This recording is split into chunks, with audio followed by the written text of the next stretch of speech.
Jollywood. ஒரு பெரிய பண்ணையில் குதிரை ஒன்று இருந்தது. அது வலிமையானதும் வேகமாக ஓடக்கூடியதாகவும் இருந்தது. அதனால் அந்த குதிரையை எல்லாருக்கும் பிடிக்கும். அதே பண்ணையில் ஒரு சிறிய மூலையில் குட்டி பன்றி ஒன்றும் இருந்தது. அது எப்போதும் அமைதியாக இருக்கும். பன்றிக்குட்டியும் குதிரையும் நல்ல நண்பர்களாக இருந்தனர். ஒரு நாள் குதிரை பயிற்சி செய்யும் போது விழுந்து விட்டது. அதனால் அசையவே முடியவில்லை. பண்ணை விவசாயி மருத்துவரை அழைத்தார். மருத்துவர் குதிரையை பார்த்துவிட்டு, இது நாளைக்கு எழுந்திருக்கவில்லை என்றால் கொன்றுவிட வேண்டியதுதான் என்று சொல்லிவிட்டு சென்று விட்டார். நடந்த எல்லாவற்றையும் பன்றிக்குட்டி கேட்டுக்கொண்டிருந்தது. உடனே குதிரையின் அருகில் ஓடி வந்தது. நண்பனே, தயவு செய்து எழுந்திரு. நான் உன்னை நம்புகின்றேன். உன்னால் முடியும் என்று ஆறுதல் சொன்னது.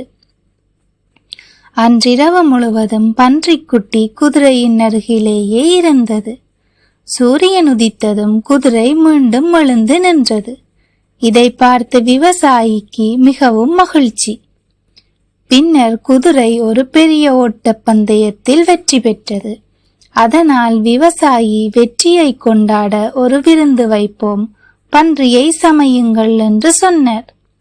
இதை கேட்ட பன்றி பயந்து ஓடிவிட்டது.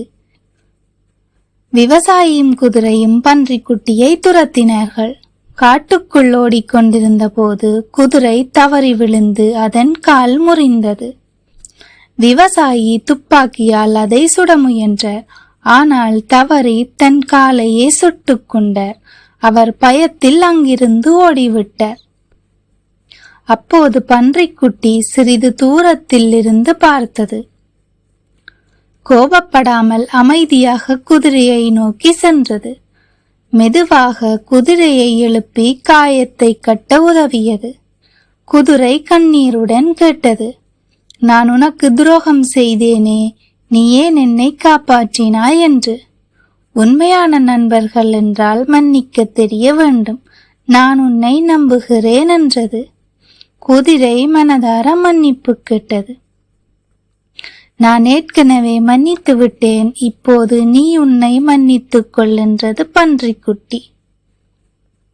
உண்மையான வலிமை என்பது உடலில் இல்லை, இதயத்தில் தான் உள்ளது.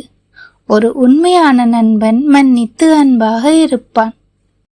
தொடர்ந்தும் இந்த மாதிரி கார்ட்டூன் வீடியோஸ் பார்க்க ஜாலிவுட் சேனலை சப்ஸ்கிரைப் செய்யுங்கள்.